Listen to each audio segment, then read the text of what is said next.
Hey everybody, welcome to Hear Us Out. I'm Patrick. And I'm Paul. How's it going? Very good, my friend. We are here because it's the end of the year, or close to the end of the year. We're here to tell everybody what the best and the worst in the entertainment landscape is in asterisk our opinion. But importantly, for all of you people watching either live or watching in the future, we would love to hear your comments down below on not just the crazy things that we're about to say, but what you think the best and the worst of the year was for you. Everybody has their winners and losers and their favorites and the things they would really love to get their time back after watching. So dying to hear it in the comments down below. I'm not going to do the whole like, subscribe, share thing. You can decide once we're finished with this episode whether or not you like what you saw. And if you did, you can like it and you can subscribe to get more. So Paul, I'm forgoing our intro sting and everything because we're going to kick off good and hard. Are you excited to let everybody know that your favorite movie of the year was actually Sonic the Hedgehog 2? Hey, that's a pretty good movie. Could have chosen worse. Well, Definitely could have chosen worse out of it. I haven't seen it actually. And it will feature in a list, I think, at some stage. So it's a very fun movie. Is it? Well, the first one was fun, and then I just forgot that they made a second one. So, Paul, we're not averse to clickbait. We're also not averse to starting with what will keep people engaged most. And if we know one thing about the internet, negativity sells. Hey, everybody, let's make the world worse one video at a time. We're not negative people, but what I can say is that plenty of things disappointed me this year, Paul. Stuff disappointed you too? Yeah. Okay. Well, there's two categories of movie that exist now. There's Marvel and there's non-Marvel. So we've got two lists. One is the most disappointing Marvel movie, and then the most disappointing non-Marvel movie. So I think we should start with the non-Marvel stuff because they get enough headlines. And if I can find my buttons. So, most disappointing movie of the year, not from Marvel, is what the caption should say. So I'm just going to kill the caption because it obviously got swapped around. And what's on screen, Paul, is Death on the Nile, Uncharted, Halloween Ends, and Hellraiser. They're the nominees. We haven't put the winner up as a nominee, so we're doing this YouTube styley. These were the people in contention. Paul, I was disappointed by Death on the Nile because I actually enjoyed the first of the Agatha Christie, which Kenneth Branagh films. Murder on the Orient Express. Yeah, and Kenneth Branagh is kind of cool. You know, I like the guy. I like his work. Hell of a job with the first Thor film too, and people forget that. This one just kind of fell flat. Yeah, I think if we're gonna, Death on the Nile fell flat, and I think it's because that they introduced characters and made us try feel for them a lot more than the screen time allowed. Gotcha. So I think that was my problem with it, was that there was only one recurring character, and the one recurring character, you still didn't know that much about. So yeah. Well, we'll not go through them all. I'm going to say that Halloween Ends was a disappointment for a lot of reasons. I don't think these were the worst movies of the year. It's just they all had potential to be better. Halloween Ends was even better while it was happening in some ways. When we talked about this after seeing it, it could have easily been a lot better than it was. I think the same thing goes with Hellraiser a little bit for me. Uncharted is a weird one because everybody's forgotten that it came out. Yeah. That's not a good sign. I liked, I guess my only one out of this one, because it is the Hellraiser one, I wouldn't have put on this one, but I do guess from your potential of me probably bigging it up, and also the murder franchise. But yeah, like Uncharted is forgettable, and Halloween Ends, that had a real good kind of a chance on the dice. They all pale in comparison to the winner, which is a movie we talked about at the very start of this year as one of our big hopes because it was just crazy enough that it might work. And that's Moonfall. Moonfall was just completely absurd when it came to the trailer, everything about it, the concept. I went to see it in the cinema and was really excited. And I came out really disappointed, but also kind of annoyed for a different reason than it just not being great. It went in some weird directions, but it tried to be high concept sci-fi in the end after being goofy and terrible disaster movie, and it didn't do either well. So it wasted actually a good high concept sci-fi premise on a goofy movie that wasn't good goofy. It was bad goofy. Mm. Yeah, I saw this film. I don't remember that much about it, so that should be a pretty good indication of how to. I remember. Which goes. Sam is in it. From Game of Thrones. Bradley, not Bradley. It is Bradley, isn't it? Oh yeah. Yeah. Yeah, but otherwise, don't remember it that well. Like, which is bad. I could tell by the way you said, I saw this movie. You didn't have to say anything else because it was in the tone of, I saw this movie. I just can't remember it. Yeah, it's The Curse of the All-Star Cast, which will become a theme of movies that have either underperformed or not been great this year. So, Paul, congratulations to our first winner. Myself and Paul were going to wear tuxedos and hand out virtual awards and do all sorts of stuff. And then we realized, nah, YouTube, you just want to hear us talk about stuff, give out about things, be nice about stuff that we think is good. So We don't have to. in the comments, I could see Pop Culture said, my most disappointed movie of the year that wasn't Marvel is Elvis and Uncharted. Elvis would have been a good pick for this, actually, because I was disappointed in the end. But I had my misgivings before seeing it. So I don't know, I wasn't maximum disappointed. I didn't think it was terrible, but again, it's all about what you're hoping to get versus what you do get. I think I went into Elvis with an underlining kind of like not really. I'm not really an Elvis fan though, so I wasn't already interested in the story. Gotcha. And then I also heard Tom Hanks's like awful accent and was just like, Nah. Well, Paul, to keep the disappointment train going, let's get over to Marvel and see now I can see what's happened here is I messed up and the text is wrong on screen. So They're just killing the switched. text. They were swapped. Yeah. You know my drag and drop skills are awful. So Paul, the nominees on screen. Thor Love and Thunder, a personal favorite of yours. I know you can't stand that it's on this list. Wakanda Yeah. Forever really fits disappointment, as in the word. It's perfect for this category for me. Eternals, I don't know how hopeful it was, but it definitely underperformed even for my expectations, which were not that high. Doctor Strange, Multiverse of Madness. Oh, that still hurts because WandaVision had done such a good job, and then Multiverse of Madness did Wanda dirty as far as I'm concerned. Which is the only one, once again, Multitude of Madness is the only one I don't agree with on this list. You but weren't the rest disappointed I by it? do. No. You've had The this more I list think for a about it, while. You should have told me to take these off. I'm finding this out live, everybody. So Well, no, don't yeah, but blame me. this is also fun. But Eternals, I had high hopes for a new IP for Marvel, and it just was awful. Wakanda Forever, although we disagree on it being a bad movie or a good movie, I do agree that it's a disappointing movie. There was a lot of potential there, but also the problems with it. Thor: Love and Thunder doesn't deserve to be on this list simply because it wasn't a disappointment. It was just dog turd. Ragnarok had set a level of expectation, and the idea that Christian Bale was going to be there. And I got to be honest with you, Christian Bale didn't actually disappoint too much for me. But as a whole, this they all qualify one way or another for either one of us. So joint list.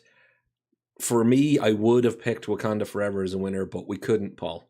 The winner had to be Phase 4 in its entirety. Yeah. From Moon Knight to even the stuff that was good but not great, that stuff that I thought was going to be bad but was worse. It's a really disappointing phase. I definitely can't argue against the Spider-Man and to me Multitude of Madness have been good. Some of the TV shows have been good, but they just haven't been able to outweigh the overall disappointments of this phase this has gone through. Yeah. And I'm hoping that the future things that are going to be coming are going to save it. But so far, it's been a very disappointing for 2022. It's been a very disappointing phase start. So, and it doesn't mean it's all bad, folks. I absolutely loved most of what they did on Disney Plus, with a few exceptions. The films were either good, mediocre, or flashes of brilliance, which is not like the previous phases. So there you go. Now, hopefully, we've got past our Marvel hump. we can now get into just other random awards. Paul, we're trying to be weird with our categories a bit here, and I don't know how well I've worked this one out, but this is streaming movie of the year. And really, honestly, everybody out there, didn't look at every single streaming movie that came out. Just pick the ones that everybody's heard of, really. That's the God's honest truth. We kind of didn't want to go through it all and be like, well, there's this one tiny one on Netflix that no one else has seen. So this is of the stuff that actually got pushed on any given day by the platforms. So, Paul, Glass Onion or Knives Out 2 to those people. I went to see this in the cinema, so technically I actually haven't watched this as a streaming movie, and I'm glad I did. But for most people it's streaming. It was a short release in the cinema. Day Shift, one that you liked very much more than me. And I'm coming around to it a bit more. I think overall it was not a great movie, but the concept and the world that they built was very interesting. I would like to see more from it. But as Bruce said, Day Shift sucked. Yeah, it did. As I said, overall film sucked, but the world and stuff like that was pretty cool. And I gotta be honest with you, Grey Man and Adam Project, an awful lot of people didn't like them. I actually enjoyed both, and I'll defend Grey Man. Very few people will, but I will defend it. And see how they run. Really, really quite enjoyable. Has its issues, but really quite enjoyable. Like Adam Project and Grey Man for me I enjoyed them. I enjoyed them quite a lot. See how they run. I haven't watched it yet, but I like Sam Rockwell, and I really want to see Saoirse Ronan in it because she seems quite funny in it. She's excellent. So I like, I won't be able to comment on that one. But, yeah, and I gotta be honest with you, it's got that good old kind of Clue vibe going on. It's got a bit of the Agatha Christie mixed with a Noel Coward style farce. It's very, very stylized. It's not a perfect film. It could have been a lot better. They have third act problems, as a lot of these things do, but none of them got even close to what we're nominating for the winner here for me, and that's Prey. Because Prey should have been a cinema movie. Yeah, it was a very good movie. It was a very surprising movie coming from a franchise that's been disappointing over disappointment. It was a very good one to have come out, and and it doesn't even feel like a Predator movie. It just feels like a good monster movie. Yep. It's probably one of the best entries in the Predator franchise since probably Predator 2. I would say so, yeah. Yeah. And Predator 2 is seen as not the greatest one either. I know, and I would say it's, if I was ranking them off the top of my head, this comes second after Predator. It's that level good, but also it's one of those movies that didn't lose itself, and people go, oh, the budget helped keep them constrained. I actually also think there was enough restraint shown in how it was shot, made, the story was told. It didn't lose itself in the spectacle of, oh, we're a Predator movie, and I think that's why it worked in a lot of ways. Also, masterful performance by the lead actress. I will say that I'll watch it again, if you know what I mean. But it's done something else. It's made me want to watch all of the other Predators before I watch it again. So it's actually reinvigorated not just it, but it's reinvigorated me for that franchise. Oh well, that's a absolutely amazing kind of. It's a hell of a compliment, actually. Yeah. Yeah, especially when you get into Predator and Predators. Those two movies are kind of. They've got good points in it. They got great moments in it, but yeah, then it just goes out the window. But Prey, yeah, I don't believe the budget constrained them. I believe that they knew what the film that they were making and stuff like that, and stuck to it. I don't think even if they had $1 billion, I don't think we would have gotten a different movie. I think they were very controlled, very restrained. I'm going to read some comments, Paul. Do you want to drag your mic just a wee bit? We're getting a wee bit of drop off from you. Yeah, no worries. I want to see Prey, says Brian. Brian, you are going to love it. I know you well enough to know that you're absolutely going to love it. Pop Culture says Grey Man was good special effects fight scenes that made it hard for me to watch. I get that. Adam Project was great. Watched it with my son.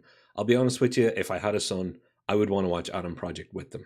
It's one of those films I would love to watch with, nieces and nephews and that sort of thing. I really enjoyed Adam Project a lot more than most people. It Was the was most fun movie this year watching Netflix, says Brian. Or has come up out of nowhere in the last 3 or 4 months, and everybody is recommending it. It's awesome. I haven't seen yeah. it yet. I haven't either. It'll feature on another list of Mm. stuff, but yeah, like I would definitely recommend watching Prey, like if you haven't yet. And Adam Project was just it's a fun back to story kind of Adam or Ryan Reynolds film. Like Mhm. it was a kids friendly Deadpool There you go. in certain fashions. I, So I kind of like the way you put that, actually. Yeah. Just the last few comments before we move on to the next category. Brian Call there says, haven't watched. Oh no, his pop is talking to Brian. Says I haven't watched or yet. It's hard to find that big a block of time. Yeah, it is a long one, which is why I haven't watched it yet. Also, I'm probably gonna have to break it up into two, and I hate doing that to movies. Maybe over the holidays yeah, there'll be some time to actually just take it all in. And Pop says, Prey is a perfect pick. Coming from you, that is high praise. So thank you very much. That actually means a lot. I don't know, I'm feeling very sentimental today, but thank you for saying that. That just hit me nice. Cheers, dude. Um, it's very long. This is in relation to or could be watching 2 viewings. So interesting. I may have to do that. If you want to send me a direct message as to where I should cut it, that would be very useful if you've got any recommendations. So Paul, Prey it's gonna appear again when we're talking tonight. There's no way it's not, because it's one of the movies of the year, streaming yeah. or not. But we do a fun category. See if I did okay. I did better with the titles this time, Paul. Oh, yeah. Yay! Trailers that were so bad I wouldn't watch the movie, and apparently that was the right choice. So our nominees, Paul, are The Bubble, Pinocchio. Oh, I'll get rid of the text.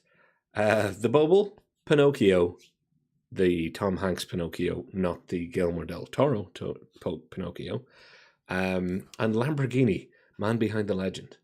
Now, everybody out there must be going, really? You still wouldn't watch the Lamborghini movie? You're such a car dude, and Lamborghini's your thing. And I happen to know, I know the free show Lamborghini story very well, being a fan.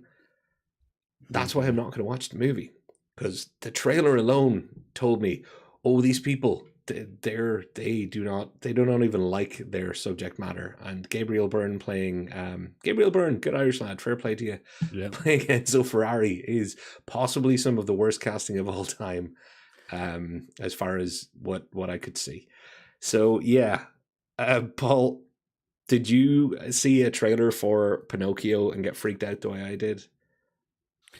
Yeah, I saw. I guess. Yeah, I saw it and was just like, oh, so it is literally rehashing of the majority of the story from the animated one. Yeah. There was no kind of like take on of there's no kind of like, I guess, creativity put into it or anything like that. It was just a live action version. Once again, they're doing their whole live action kind of replay of stuff. The Bubble, I didn't even come onto my radar. Oh, so this is a treat for you all. Watch the trailers for these things, because The Bubble is absolutely crammed with people you'll recognize. Like, it's another one of these, cram it full of decent talent, but you can tell by watching the trailer. Oh my god! Now, if somebody out there's watched it and says that they think it's the best film of the year, I apologize and I will give it a go. But unless somebody tells me it's the best film of the year, Yeah. that trailer is like a biohazard sign to me. Do not enter. It is not safe. Okay, I'm gonna take a look at it. I'm gonna take a look at it after this, and I'll Yeah. tweet out on the thing. Well, Okay. Paul, there can be only one winner, though. And that winner is pretty damn easy in this category again. I didn't go and see it. I don't believe you went to see it. Jared Leto's masterpiece. So good they released it twice. Morbius. You haven't seen this yet, have you? I have, yeah. I have seen it. Yeah. You actually saw it in the end. Oh, yeah. gosh. Yeah, I did see it. Yeah. I had to watch it. It's, you know. The trailer just, again, the smell tells me don't eat that. I definitely understand why it has a cult following. It's like, it's the weirdest of the Marvel. It's the weirdest of the Sony Marvel kind of like universe. films that it now has a cult following. The cult following is ironic, I think, and I hope so. But yeah, it's not a great film, and the other horrible thing is it's definitely not because of Jared Leto. Like It's not his fault. it's not like Jared Leto plays a real kind of like good, like his character is quite like he plays him quite well. Sam Smith feels like he just like absolutely phoned it in, which was hilarious. Matt Yeah, Smith. Is it the Doctor Who Matt Smith? yeah, They kept him out he's of the a trailer for the most part, you know. mm, If you can remember the trailer, is the movie better or worse than the trailer made it look? no. It's The worse. trailer, It's as bad. it's the trailer gives you everything you need to know. It's a terrible film. You know what? That's a wonderful quote to end that on. The trailer tells you everything you need to know. It's a terrible film. Like it's I'm going to shut up now because I just don't think I can defend it. I can't just defend the trailer and I can't defend the film. You have given us the soundbite of the night. Now, Paul, because we're building up to Best Picture here. We're building up to our picks of the year.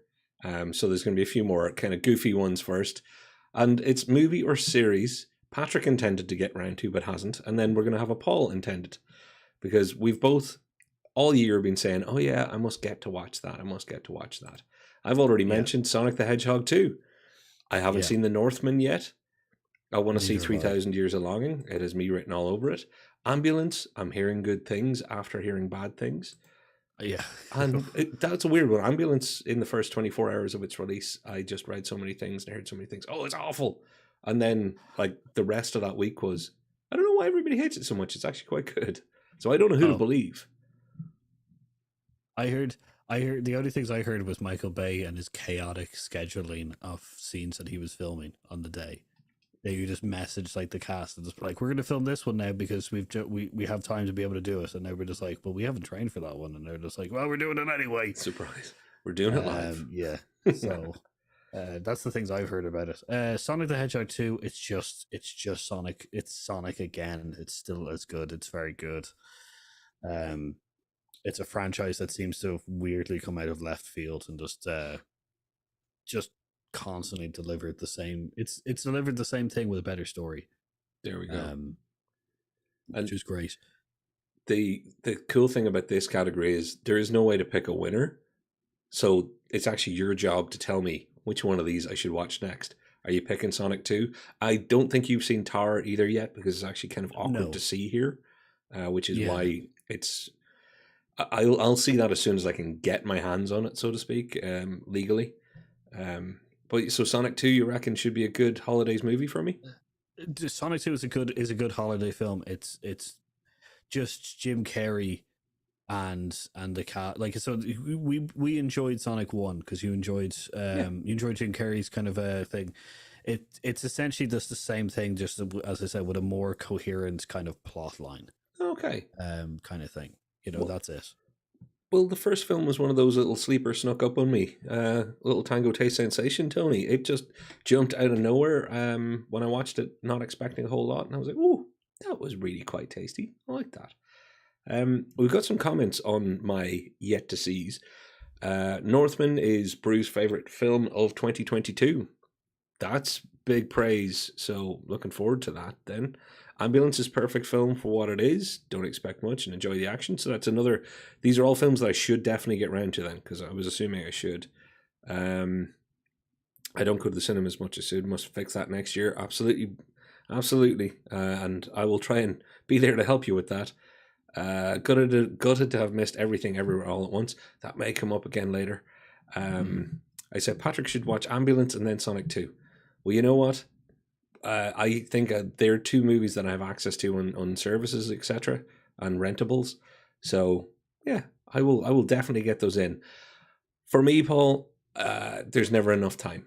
But these are ones that I've called them out to try and make sure that I do get back to them. Now, I've omitted one that I should have added, but I know it's on your list, thankfully, and we've already talked about it. So Paul's movie or series that you intended to get round to, but you haven't. Yes. Brian and Charles. which goes Brian and Charles, or which we've mentioned, Guillermo del Toro's Pinocchio, Decisions to Leave, and The Banshees of Finish. In this year. This year, and they're the five that I haven't gotten around to that I really kind of want to. Banshee is because it's an Irish film and we should support the Irish cinema thing, and also because I really like the actors in it.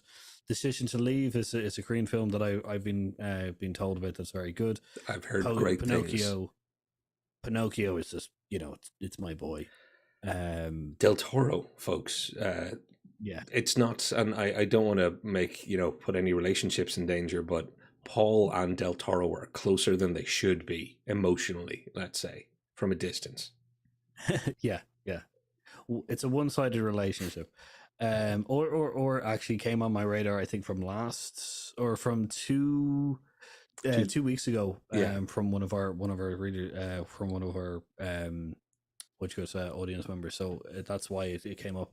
And Brian and Charles came up because it is a Mary Shelley combination of like Frankenstein with like Bicentennial Man, and like it's supposed to be very sweet, and also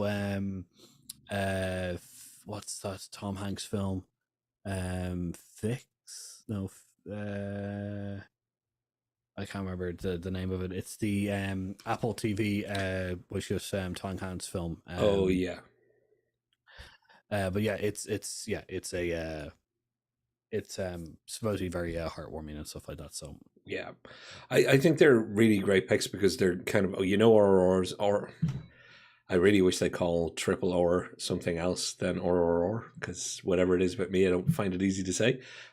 Decision to Leave has been on my radar, and people are saying pretty impressive things. What I've seen, it looks amazing. Banshees of Inisherin.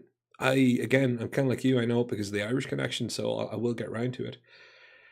Out of respect to you, Paul, I watch all Del Toro's work, which, to answer a question that was asked in chat, have we seen his Cabinet of Curiosities? Yeah, and we talked about it on a previous stream. Yeah. It's good stuff. Brian and Charles, I remember the media campaign for it, the ad campaign, and I thought, well, that's quirky and interesting and different. So I can't pick a winner for you on this other than to say it's got to be or, simply because of how many people have said the words, oh God, you have to see or. It's great. It's it's an Indian movie. You're gonna love it. It's a bit long. So prepare yourself for the length. Yeah. And I'm like, okay. And it's consistent. Nobody has said, I was disappointed by it. Everybody has actually enjoyed it. So gotta get that under our belt. Yeah, no, I agree. I agree that it's just gotta be done. Do you want to check any comments there before we move on to the big hitter categories? I got The Northman is Hamlet, essentially. Okay. Banshee is on my list. Yeah. We saw Cabinets of Curiosity, and just watch Banshee. Never thought I would have such a fun time watching one of the saddest movies ever. That might be the film of the year. Yeah, well, that's the Irish for you. Yeah, it's kind of our way. That's our shtick, folks. We can persevere, grumble on. Funnily. We have a very dark humor. This is very, very true. But yeah, so Paul, do you want to go first, or should I go first on best movie of the year? Because I think we don't want to bury the lead. We got to get to these and then get on to some other goofy ones. Yes. So I'll go first. Cool. My picks of the year are from the films that I was able to watch, and also kind of remember fully the plots without having to watch it a second time. The Top Gun Maverick, we should Prey, The Batman, with Nope and turning red. Now, a lot of people would probably be going with me with Nope because I'm a big horror kind of person, and Jordan Peele's been absolutely amazing. But actually, it's the nostalgia buzz. Maverick is my winner. I'm not going to bury any kind of leads. Maverick is my winner. It's the first time in quite a long time that it has felt like it was a movie for the sake of being a movie. Cinema. That kind of like, yeah, like it's escapism kind of thing. Like it knew exactly what it was making. It was just like, let's just make a film that's just nostalgia. We know that it's kind of ridiculous, but you're just going to enjoy it.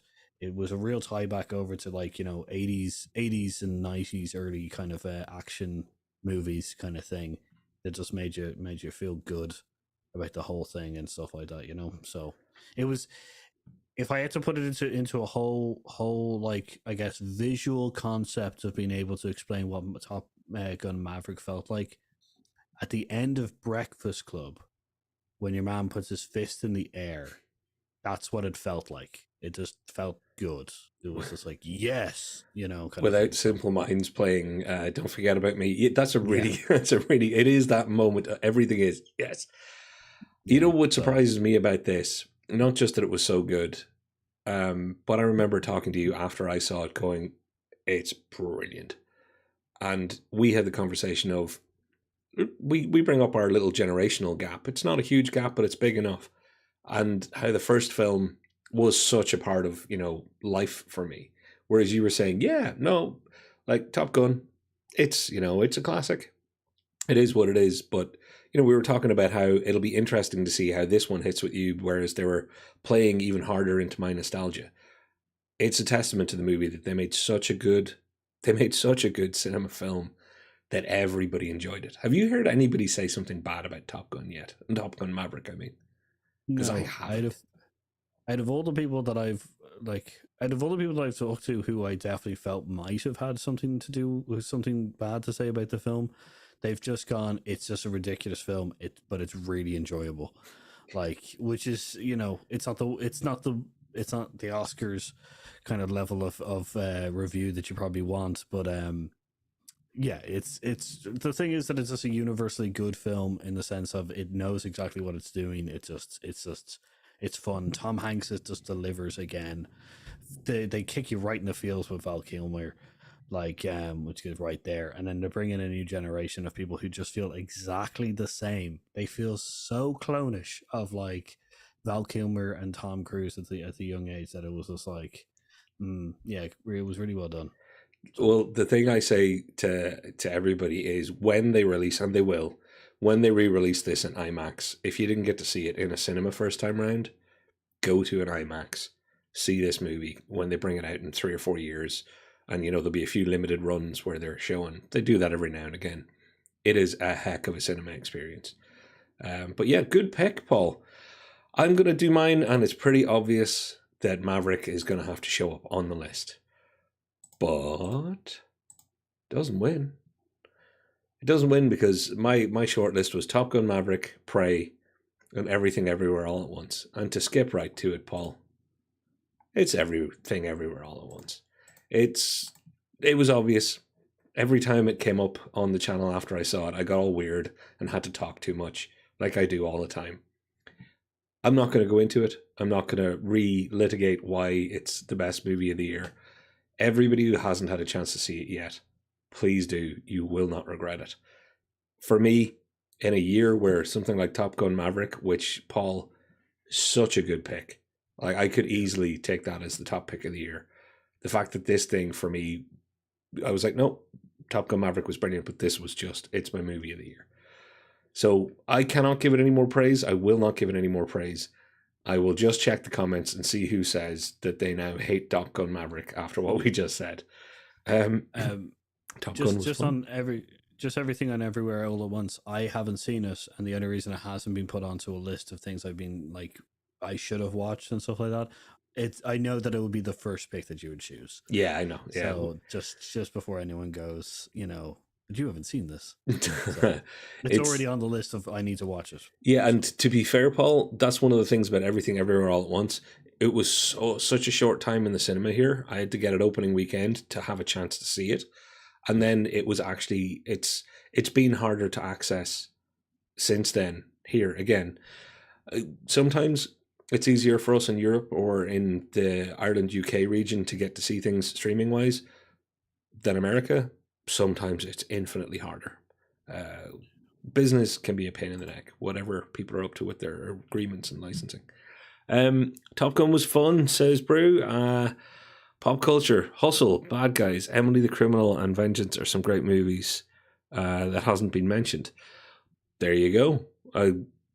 Bad Guys, I actually have that mentally on my list because I thought that looked very interesting.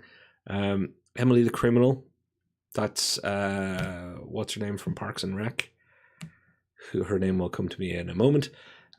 Yeah, they're actually all kind of on my list anyway. So good shout outs. The reason they haven't been mentioned is possibly because we haven't got around to seeing them yet, Paul. Yeah, like there is a plethora of lists of things. Like wait until you see my list for next year that are movies that come out that I have to watch. Like I think it's already like 15 movies long. So like the movies that I've missed are just as similar kind of. Well, that's it. All Quiet on the Western Front, that is actually already scheduled in for a specific time of day because it's quite long during the holidays when we're not working, Paul. I'm already planning on watching that very specifically at a very specific time of day, and I am looking forward to it. Everything Everywhere was okay, but I think it was overhyped for me. Gosh, well, the hype didn't get to me, thankfully, before I saw it. My friend said it was a perfect film, best of all time. That's hard to live up to. Yeah, I think maybe I was lucky that nobody had done that to me. I think that's, when I say done that, I don't think you should ever tell somebody this is the greatest movie that's ever been made before they see it. It's impossible to live up to that. I think, those words specifically are very hard to kind of. I think you could be just like, it's a great film. I really enjoyed it. That level of kind of hype is good, kind of thing. But yeah, saying it's the perfect film is kind of like, great, cool. Am I in for like Citizen Kane or something else? But yeah. I would say hype. I hopefully hasn't damaged me. I will say that all Quiet on the Western Front was a big disappointment for me. Oh, really? You've got to see it already? Okay. Yeah. Okay. Well, it's a streaming service one. So, but yeah, it was a disappointment to me. By this time next week, I will have watched it and I will let you know whose side I'm on in this great now debate that I'm trying to stoke up that doesn't exist. Join us after a very short break when we go into some little random stuff for a few minutes to close out this particular year. And we want to hear from you about what your single favorite pick for movie of the year was. Okay, Paul, I will see you on the other side. Before there was Stranger Things. Before there was Chris Pine. There was Homebrew Quest. Hang on, that doesn't make any sense. Let me start again. YouTube is great for watching Hear Us Out, but what if you'd like a bit of D&D in your life? Homebrew Quest are a bunch of brilliantly creative Irish folks playing a homebrew Dungeons & Dragons campaign inspired by Irish mythology.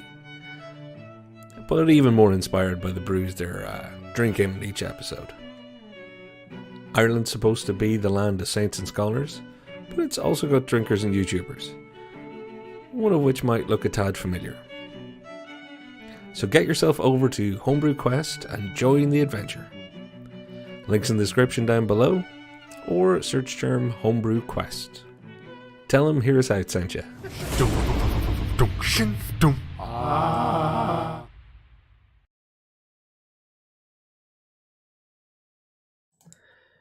Hey everybody, we're back. Hopefully you enjoyed that ad. Paul, to let you know, the ad was for your side hustle or your main hustle, and I'm just your side bit. What was the core Surge saying that he's married to his work, but his wife is he's married to his work and his wife is his mistress. So that's why he's still in love with his mistress, or he's still in love with his wife, or something like that. It was some weird thing like that. This is a weird way to tell me that I might be your YouTube mistress, and secretly Del Toro is your. I don't know what he is to you now. This is becoming bold. Paul, go for it. I'll do the web way of like my relationship with YouTubers and directors. I am at some point going to elevate myself to being your main squeeze on YouTube. That's 2023's plan. Paul, we're going to have a bit of fun now. Worst big budget movie of the year. So what was the worst movie proportional to its budget? I think we can have a little conversation because there's one winner that we've picked, but Can you think of anything else that comes to mind other than the winner? Because when we talked about this as an idea, I was like, yeah, it's just that. Because it not only was it terrible, but it was a crap ton of money wasted. Yeah, I don't think anything that we haven't mentioned already. I think this pick is a really really good one for us because it seems like it's a steady flow downhill for this franchise. And it seems like they've pumped in more money and stuff like that, and it's just not worked out So well. I'm going to reveal it in 5, 4, 3, 2. If anybody wants to get in with their guess as to what the worst movie of the year, proportional to its budget or in relation to its budget, Jurassic World Dominion. If you haven't had the pleasure of seeing this movie, I still recommend it to people because it's very hard to describe just how awful it is in places. Like, it's one of those things you have to experience for yourself. And you know what? It had potential. It had all that it needed to be a really good movie. And then it really wasn't. It was cack. It felt like it felt like the two groups of people, the new Jurassic World people and the old Jurassic Park kind of like cast, just didn't care that either one of them was in it. Jeff Goldblum was great. I will say that Jeff Goldblum was just a fun person in it, but that's because Jeff Goldblum is just generally just good in anything. Jeff Goldblum's always good. But man, it just felt like no one cared. Didn't it though? So anybody out there that feels like defending Jurassic World Dominion, consider yourself invited live onto the show next year to do it in front of the entire internet. Because the person that's brave enough to defend that, they deserve a platform.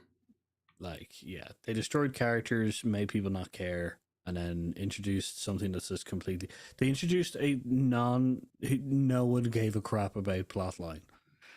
Like, that's my biggest thing. Is just the major part of this plotline was absolutely terrible. Well, it was pretty bad. So, Paul, let's move on to something positive. The pleasant surprise of the year. So, the most pleasant surprise of the year. Now, I purposely, folks, we're not picking movies that we turned out to pick as our best or anything. This is, for me, Paul, there were a lot of pleasant surprises this year. There was a lot of stuff that was better than I thought it was going to be. There was no, maybe Sonic the Hedgehog 2 would have been it. There was no Downton Abbey. Because I remember the year that I went to see Downton Abbey and was like, oh, I did not think I'd have any interest in this, but it was actually really quite enjoyable. But the big, go for it. The new Downton Abbey was very, very good. It came out this year. The new one did. I can't believe I forgot that too. I haven't seen it though. Made me cry. Oh God, now I have to see it. I don't know why. But when someone says a film made them cry, I'm like, oh, see, now I'm into it because I want to know if I have a heart, and also I kind of weirdly enjoy.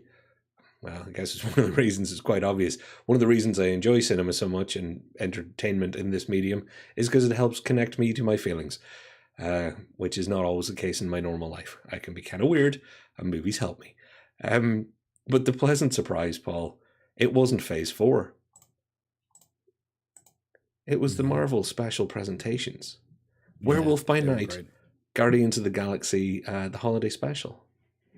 Like, they were almost like little apology gifts in some ways. Yeah. Yeah, it was kind of like, oh, that's where your creativity went. Werewolf by Night. I haven't gotten to watch the holiday special yet. I've got plans for it. But yeah, Werewolf by Night was absolutely fantastic. Such an homage to old school horror movies and monster movies and stuff like that.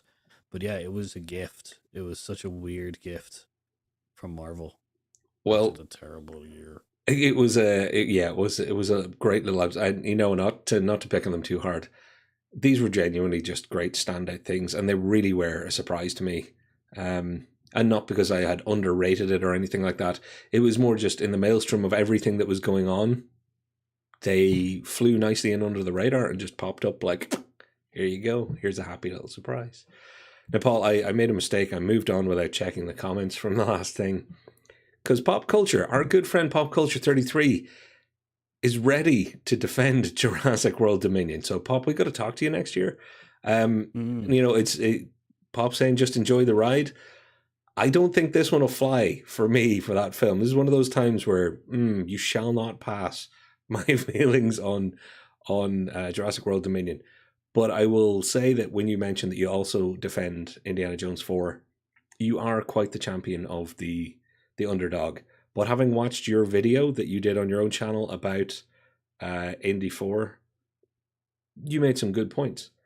I challenge you to do that again for Jurassic World Dominion and find as many good points, because this one's going to be a harder sell for me. So fair play. There's my 2023. That's what am I looking forward to most next year? Pop culture defending Jurassic Park Dominion or Jurassic World Dominion. It's a heck of a challenge to take on, dude, and you're the guy for it. Fair play. Oh, yeah, your comment about just turn off your brain. It's a thing I can't. You just can't do with certain plot holes. Yeah. See, I can turn off my brain. It's just I think I'd have to close my eyes and ears and leave the room and not be there for it. Even my brain doesn't go into deep enough sleep for that landing on the frozen lake part. Or any, actually, you know, all of it. Yeah. Moving on swiftly. So thank you, Marvel, for the special presentations. Yeah. Well, this one was me just being a bit silly, quickly throwing in. These are kind of awards that have been given out earlier in the days, like the technical awards that you'd never get to see. Here's a series I forgot I started. I started Andor and then completely forgot about it. Started Old Man with the wonderful Jeff Bridges. Yeah, Jeff Bridges, yeah. Watched one episode, and then completely forgot about it. Same thing with the Rings of Power. Has that happened to you at all this year? So I haven't started Endor or The Old Man. The Rings of Power one is hilarious because I am on the last episode. I love the dwarves. And the dwarves thing has been real good for it. I get not an admonishment of any of these three things. It's just so weird that they all kind of came out with a bit of a flourish. I watched one episode, and then so many other things were coming out or going on that I literally forgot about them. It's awful. It doesn't mean they're bad. I actually think all three of these will be quite good. And if you're recommending Rings of Power, so that's a rubber stamp from me. Other people have recommended Andor. I've actually heard good things about The Old Man. I'm less sure after its pilot. Where's the time going to come to watch all these things, Paul? No idea. That's the only thing. Rings of Power, though, it depends. If you're an avid reader of the Tolkien stories and stuff like that, you might have some problems with it, but otherwise, it's a grand story. It's very enjoyable and stuff like that. Andor, I haven't gotten into it. I don't know. It just lost. I guess I lost. Ben kind of made me a little bit gun shy with the Star Wars stuff, even though it's a slightly more original kind of thing. And Old Man, I just haven't gotten around to it. So that's my only thing with it. So the only one out of those is Andor. Has just made me the Ben Kenobi has just made me gun shy with the Star Wars stuff. The Kenobi show was a bit of a misstep. For me, The Old Man, the thing was it's Jeff Bridges, and when somebody says Jeff Bridges, I don't ask questions. I just say yes. Yeah. Unfortunately, then I forget that I've said yes and didn't watch the rest of it. Paul, I will say that Rings of Power in my brain has also been mixed up with the House of Dragons. Yeah. It's all mentally mixed together, but because I didn't have easier access to it, I started with Rings of Power and not it. So I'll catch them all at some stage. I'll rewatch when there's a whole new series. Dragon was good. Oh, that was good too. Yeah, I enjoyed Dragons a lot. Cool. So we're getting towards the end of our having a bit of crack here. Movie ruined by too much drama and waffle. There was only one nominee. Well, actually, technically, thanks to Ezra Miller, we could have talked about Flash, but it didn't come out this year. What did come out and crashed pretty hard because of all the farting around was Don't Worry, Darling. The amazing Florence Pugh. Yeah, the wonderful Olivia Wilde. Tailor-made movie for us to end up watching and being really interested and excited and want to see it. But then all the cack started bouncing around. Yeah, like Olivia Wilde and like Paige was being absolutely amazing in it. Like it also had Chris Pine, which I haven't seen in a film since Wonder Woman. So I'd be interested to see where like how he's getting on. Just with him going into a more serious role other than the kind of actiony roles that he's been playing in the last thing. But yeah, just the absolute gossip mill that started going on about this film to just like we're not one for kind of gossip kind of thing to let us down on a film or anything like that. But I think it was that it was so loaded down that you needed such a space, such a runway to watch this film to get clear of all of that gossip kind of stuff that's been fired around the place. That like probably in 6 months' time, I might have forgotten the majority of it. That I would actually be able to watch this film with a clear head and be just like, Yeah. judge it on its own merits rather than, yeah, I'm not really a fan of like, the whole love triangle thing that was going on or the Chris Pine was just The spit thing, yeah, like so Spitgate or whatever the hell it was called. Yes, Spitgate, which for me overshadowed the other thing that happened at the exact same event, was that Brendan Fraser had got like a 5 minute standing ovation for The Whale, The or Whale, whatever yeah. that movie's called, which I'm looking Yeah, forward The to seeing. Whale. And because everybody's like, oh, did he or did he not? Did Harry Styles spit on Chris Pine or not? And everybody's watching a video in slow motion.